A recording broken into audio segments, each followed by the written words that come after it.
Hey, Senator, I know that also the House today also approved the SAVE Act, a bill requiring proof of citizenship for voter registrations. The president signed a similar executive order last month. That executive order has been challenged legally, but this is a bill now that has been passed by the House. It's going to go now to the Senate. How do you feel on that? Yeah.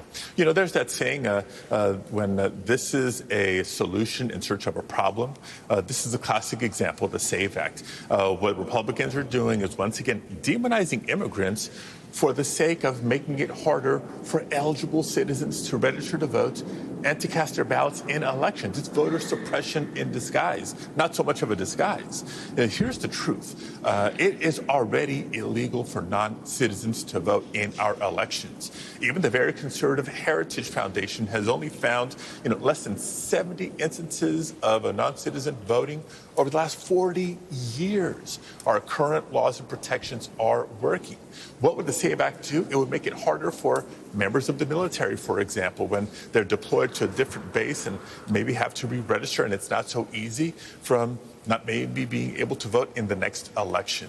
Or a woman who's married and changed her last name, and all of a sudden her ID doesn't match her birth certificate.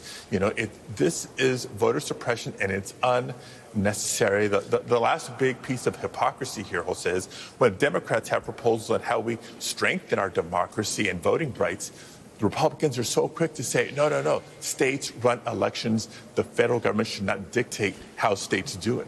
But when it's Donald Trump who has these horrible ideas, they're silent and want to advance that. Even Mitch McConnell knows better and has spoken publicly against both the executive order that Donald Trump is trying to do and the SAVE Act, which includes the same provisions. Hey, Senator, I've been looking forward to having this back and forth with you on this, because it's something that I think a lot of people aren't recognizing the incredible impact that it's going to have. NBC News is reporting that the IRS has reached a deal with Immigration and Customs Enforcement, ICE, to share some tax records and information of immigrants, for example, who have ITIN, right? Who use ITIN, this tax ID number. So many people in our community, Senator, I'm not telling you anything you don't know, but have been, once they have come over the border or overstayed their visa in their attempt to get right with the American government, have been paying taxes through ITIN when it was once and a million times told to them that that information was sacrosanct.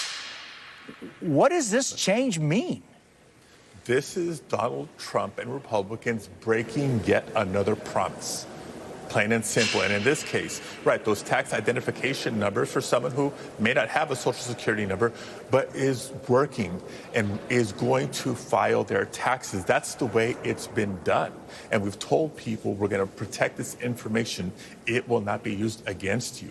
And so, classic example of the Trump administration and their cruelty, their immorality in utilizing this information to target immigrants for detention and deportation. What happened to only focusing on violent criminals? They're going after taxpayers. When DHS is doing enforcement actions in schools now, that used to be sacrosanct. In workplaces now, these are people working, contributing to the economy. In churches, is nothing sacred? So expect, again, both legislative pushback where we can, litigation where we can, and yet another reason to keep organizing in communities around the country as we prepare for the midterm elections.